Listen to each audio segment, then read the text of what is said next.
En este vídeo seguimos avanzando sobre el tema 8 del curso de programación. Y lo que haremos es una serie de ejercicios para repasar todo lo que se ha visto a lo largo de la unidad. Trabajaremos tanto con ficheros y carpetas como con ficheros de texto.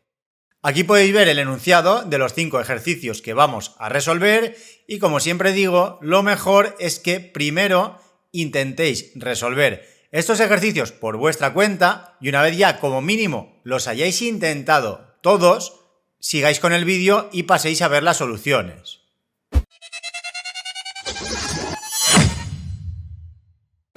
Y bien, pasemos a resolver este primer ejercicio. Se nos pide que creemos un método que reciba una carpeta, es decir, una ruta, y liste el contenido de dicha carpeta, pero únicamente mostrando aquellos archivos cuya extensión sea txt. Y además se nos pide crear una sobrecarga para que ese método reciba el tipo de archivo a listar.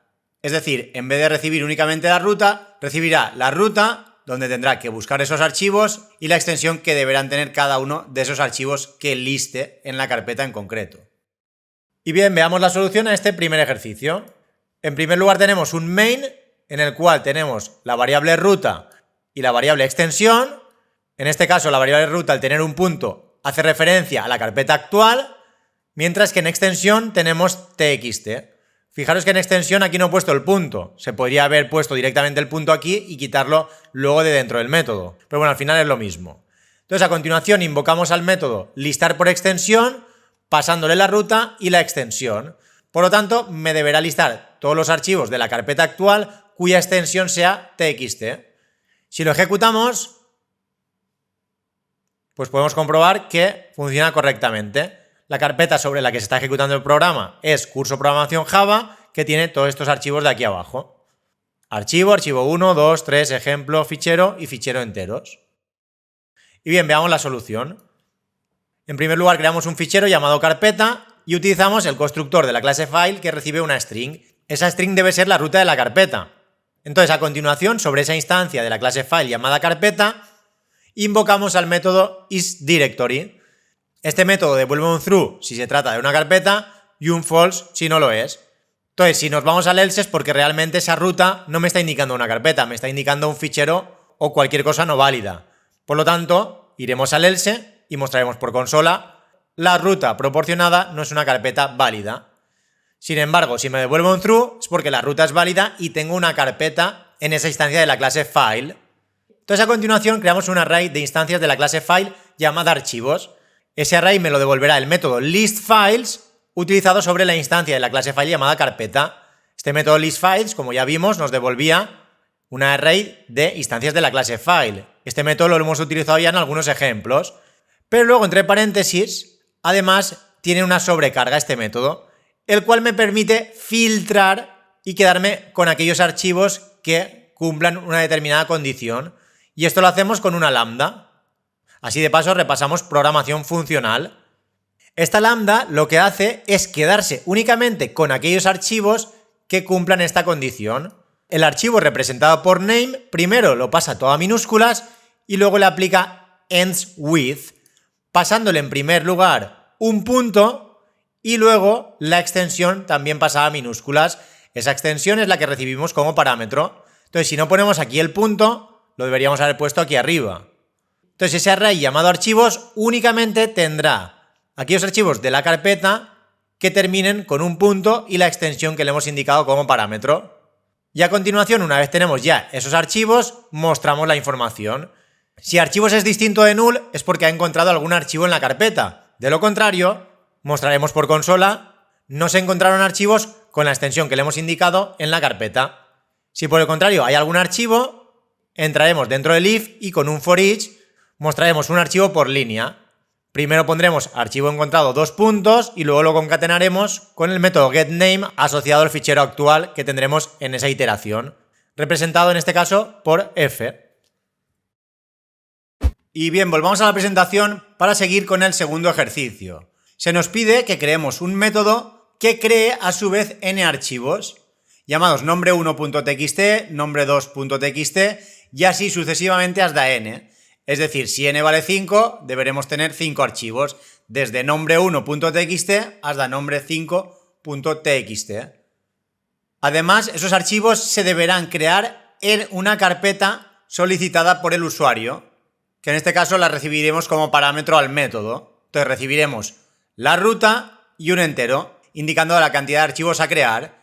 Y además, finalmente, dentro de cada archivo deberemos escribir la frase: este es el fichero nombre con su número .txt. Si estamos en el fichero 5, pues deberá poner: este es el fichero nombre5.txt. Y bien, volvamos de nuevo al editor para ver la solución. En primer lugar tenemos el main, que invoca al método pasándole como ruta la carpeta actual y como valor de n un 5.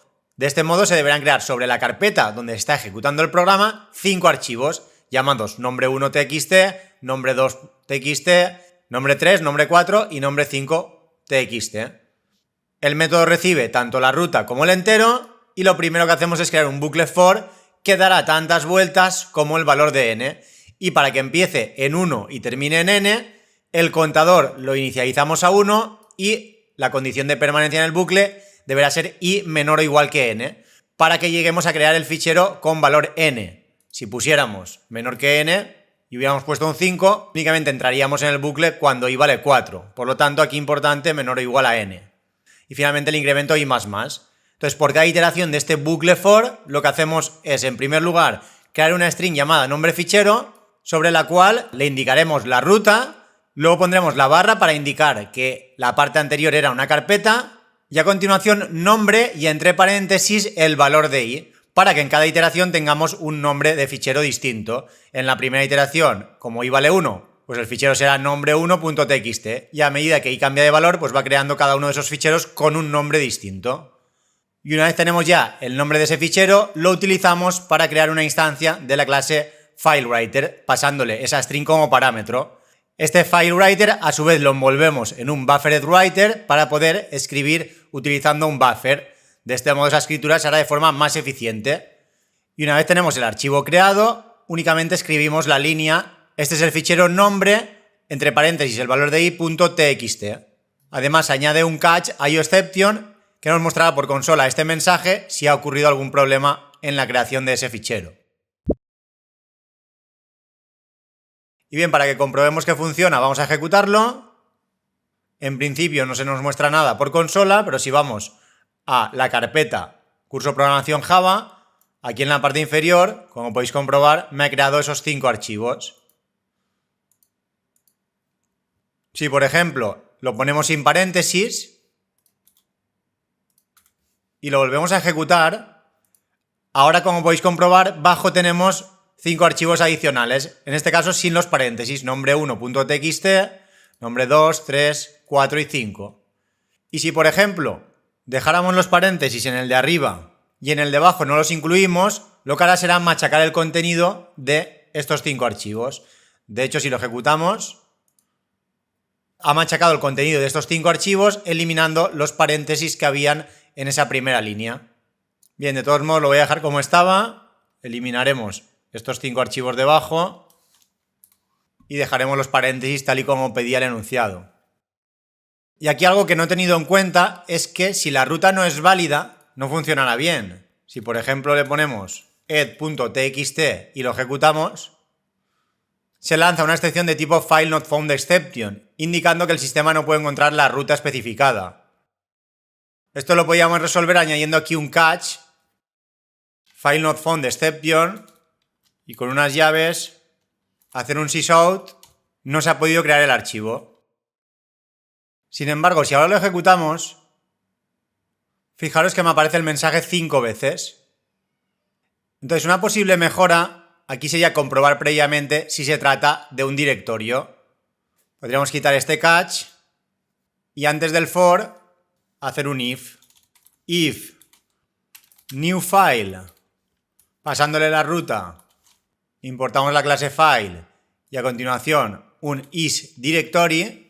Si esto me devuelve un true es porque la ruta es válida. Entonces ponemos el bucle for dentro y en el else ponemos la ruta no es válida. Si ahora lo ejecutamos, me indica que la ruta no es válida y no entra en el bucle for a no ser que tengamos un directorio válido. Y bien, volvamos de nuevo a la presentación y veamos este tercer ejercicio. Se nos pide que creemos un método que permita buscar palabras en un fichero de texto y se deberá mostrar el número de ocurrencias de dicha palabra. Además nos pide que utilicemos un buffer para la lectura de datos sobre ese fichero.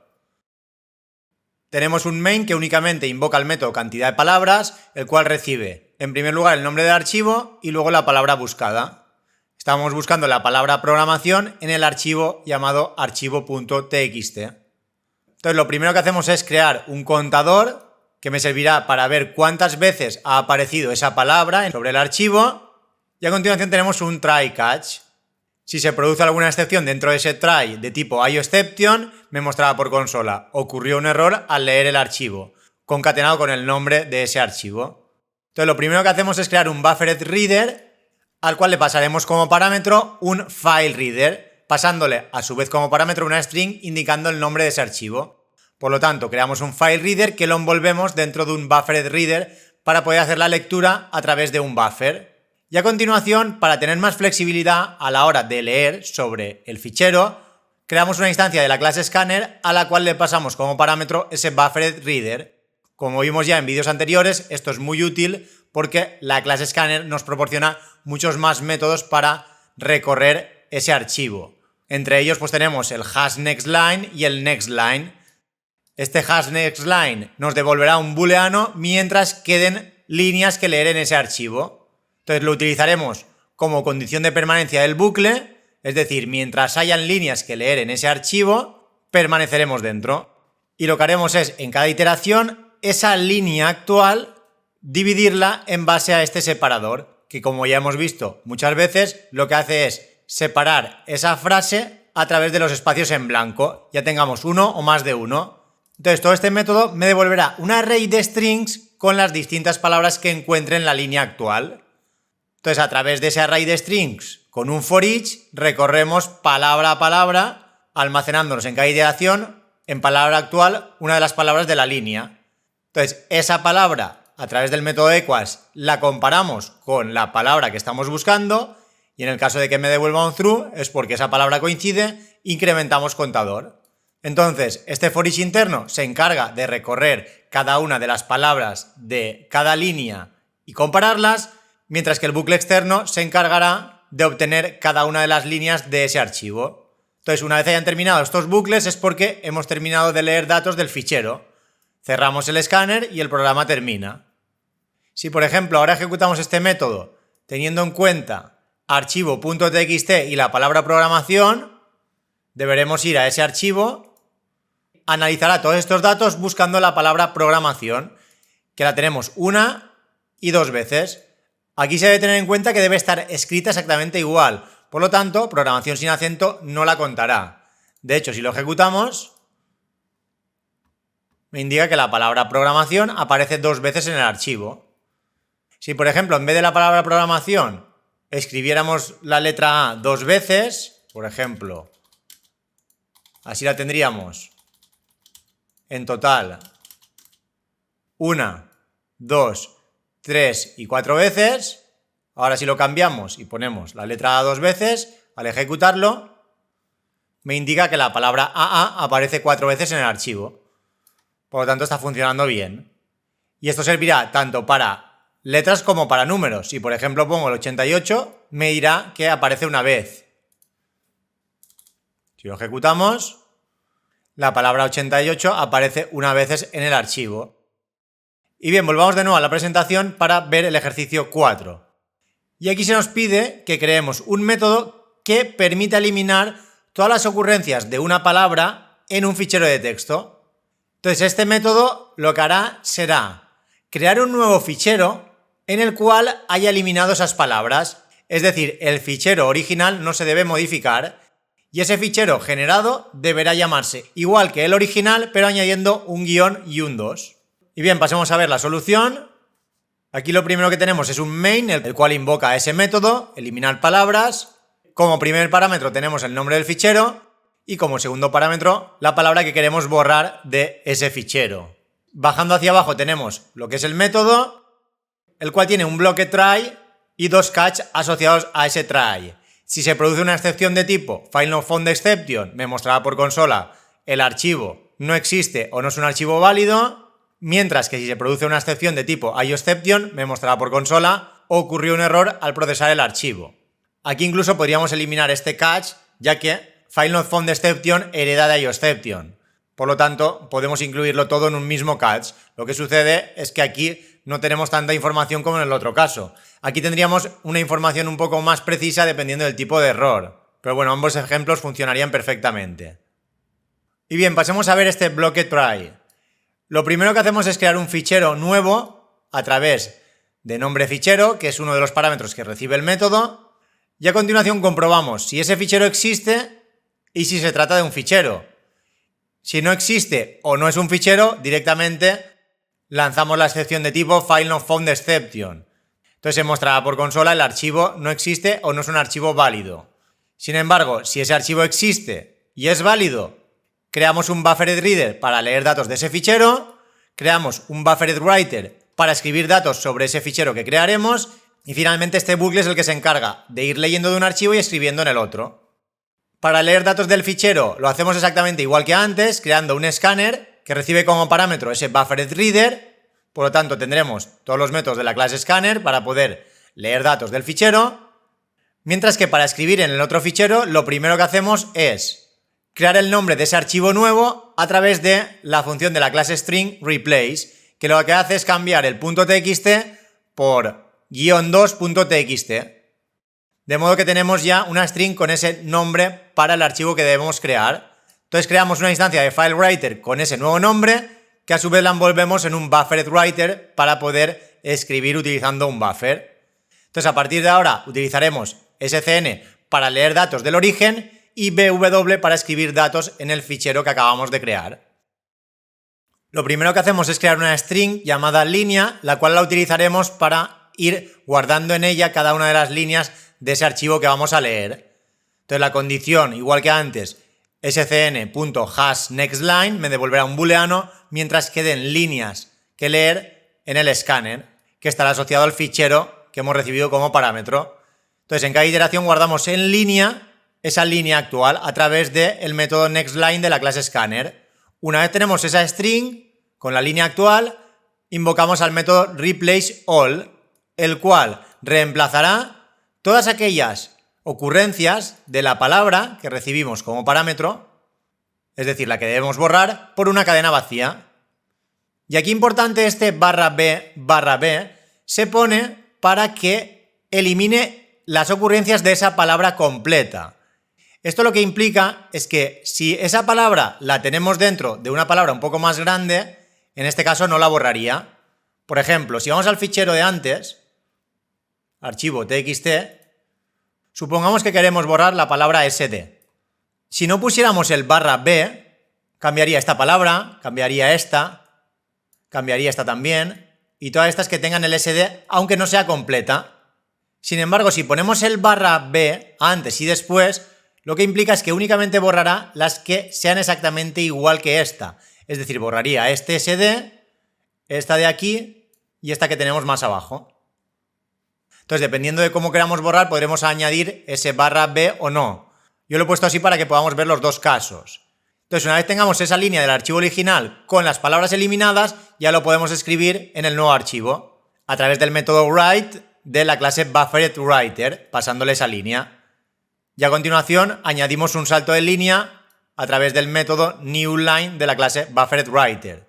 Como vimos también, podríamos añadirle aquí un /n, funcionaría exactamente igual, si no quisiéramos poner ese método newLine.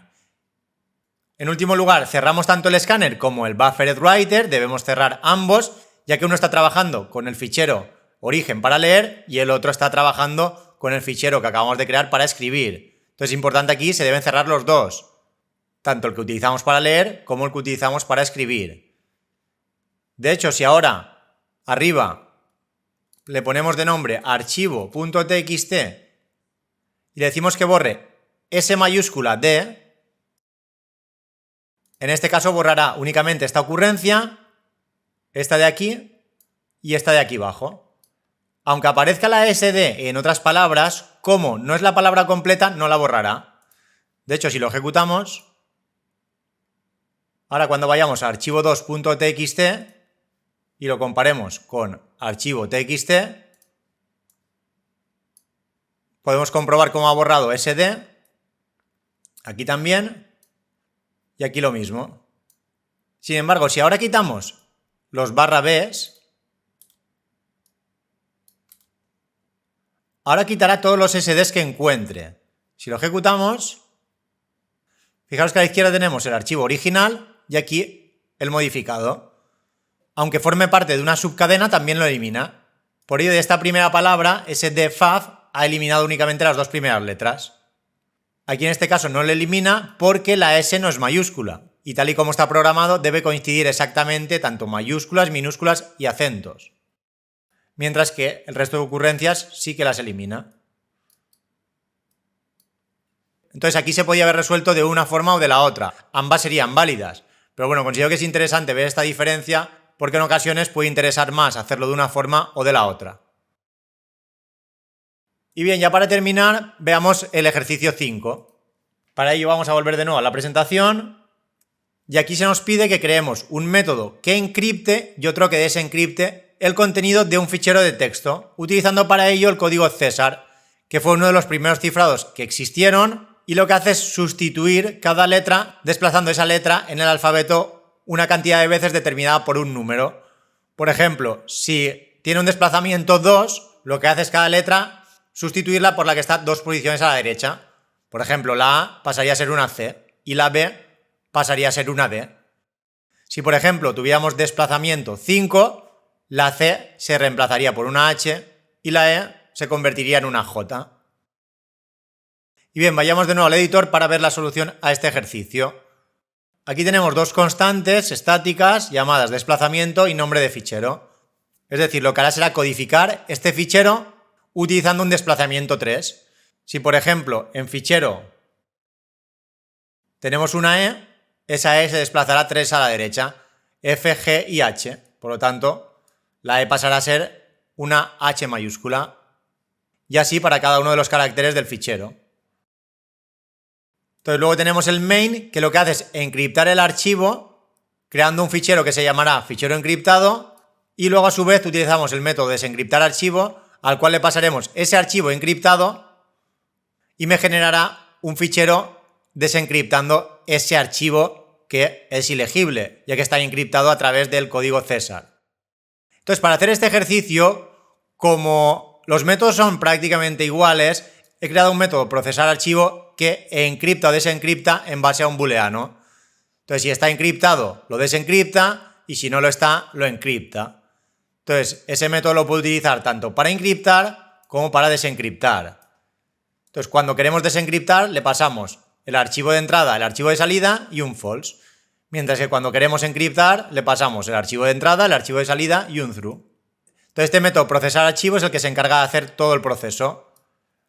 Aquí tenemos todo el código dentro de un bloque try y bajo dos catch, algo muy similar al último ejercicio. Si se produce una excepción de tipo FileNotFoundException, me mostrará por consola, el fichero no existe o no es un archivo válido. Mientras que si se lanza cualquier otro tipo de excepción de entrada-salida, me mostrará por consola, ocurrió un error al procesar el archivo. Entonces pasemos a ver todo lo que tenemos dentro del try. Lo primero que hacemos es crear una instancia de la clase file asociándole el nombre del archivo representado por la string ruta de entrada. Este será el archivo origen sobre el cual deberemos o encriptar o desencriptar. Entonces, si ese archivo no existe o no es un archivo, ya que podría ser una carpeta, entonces lanzamos la excepción FileNotFoundException, pasándole una string como parámetro. Aquí realmente esto no tendría mucho sentido si luego no lo quiero utilizar, porque esta string realmente es el mensaje de la excepción.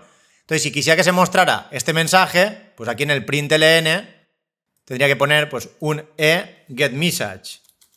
Entonces, cuando se produzca la excepción, me mostrará por consola esa string. Entonces, tengo la opción de ponerlo así o directamente dejarlo como estaba y aquí no pasarle ninguna string. Ya que si bajo no utilizo el getMessage, no tiene mucho sentido poner aquí una string. Pero bueno, ahora simplemente para repasar un poco las excepciones y que veáis la diferencia. Entonces, si continuamos con el código es porque ese archivo existe y es válido. Entonces lo siguiente sería crear un archivo de salida, el cual será o un archivo que encriptaremos o por el contrario, si lo que tenemos es el archivo encriptado, crearemos uno con el contenido desencriptado.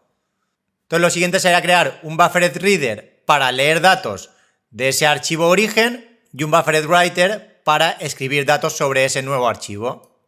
Aquí en este caso lo que me creo es un entero llamado datos, el cual utilizaré para guardarme el código ASCII de cada uno de los caracteres de ese archivo que voy a leer. Entonces, en datos guardaré el resultado de invocar al método lector.read. Este método, si recordáis, me devuelve un único carácter representado por un entero. Si no hay más datos que leer, el método me devuelve un -1. Por lo tanto, la condición de permanencia es que sea distinto de -1, ya que cuando se guarde un -1 en datos es porque no hay nada más que leer y el bucle terminará. Entonces, si entramos dentro, es porque hemos leído un carácter válido. Ese carácter, a través de un casting, lo guardamos en C, ya que datos es un entero. Entonces, una vez tenemos ese carácter, dependiendo de si estamos encriptando o desencriptando, añadiremos el desplazamiento o lo restaremos. Si el archivo está encriptado, lo que debemos hacer es desencriptarlo. Y aquí realmente lo he puesto al revés, pero porque arriba también se ve que tengo invertidos los booleanos. Cuando tenemos que desencriptar, lo que deberíamos indicar es que el archivo está encriptado, por lo tanto aquí deberíamos poner un true. Mientras que cuando estamos encriptando, lo que debemos indicarle es que el archivo de momento no está encriptado, por lo tanto un false. Entonces ahora, si está encriptado, lo que debemos hacer es desencriptarlo. ¿Cómo lo desencriptamos? Restando el desplazamiento. Entonces aquí ponemos desencriptamos. Mientras que si esto me devuelve un false, es porque está desencriptado. Entonces debemos encriptarlo, para ello se suma el desplazamiento. Encriptamos. Había hecho una prueba y me funcionaba bien, pero porque realmente estaban los booleanos invertidos.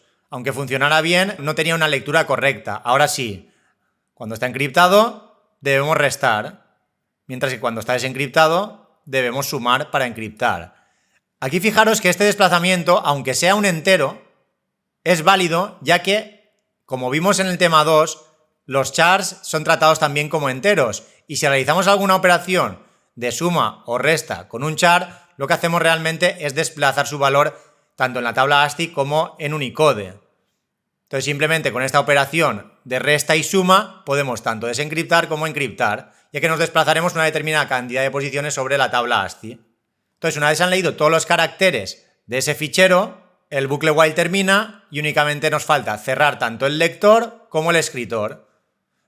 Y bien, para que comprobemos que realmente esto funciona, pues vamos a comprobar que encripta fichero txt en un fichero llamado fichero encriptado y luego lo desencripta correctamente en otro llamado fichero desencriptado.txt. El objetivo es que, en último lugar, este fichero y este sean exactamente iguales. Y en el proceso intermedio, generar este archivo con los datos encriptados. Si lo ejecutamos, en primer lugar vamos a fichero.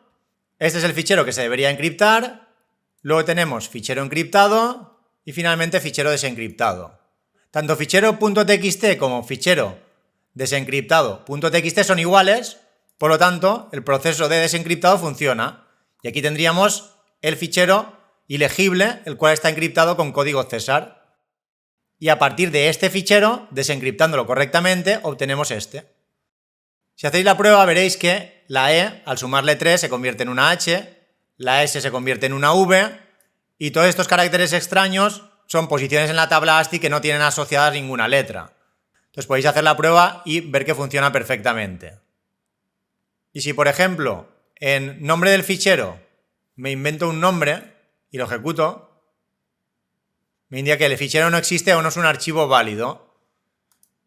Esto lo provoca este if. La excepción muestra este error de aquí.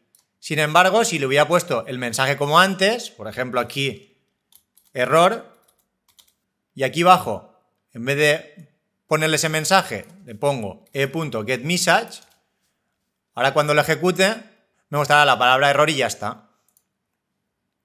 Como podéis comprobar, en este caso me muestra únicamente el mensaje asociado a ese constructor de la clase FileNotFoundException. Bien, de todas formas lo voy a dejar como estaba. Y nada, ya con esto terminamos con el vídeo.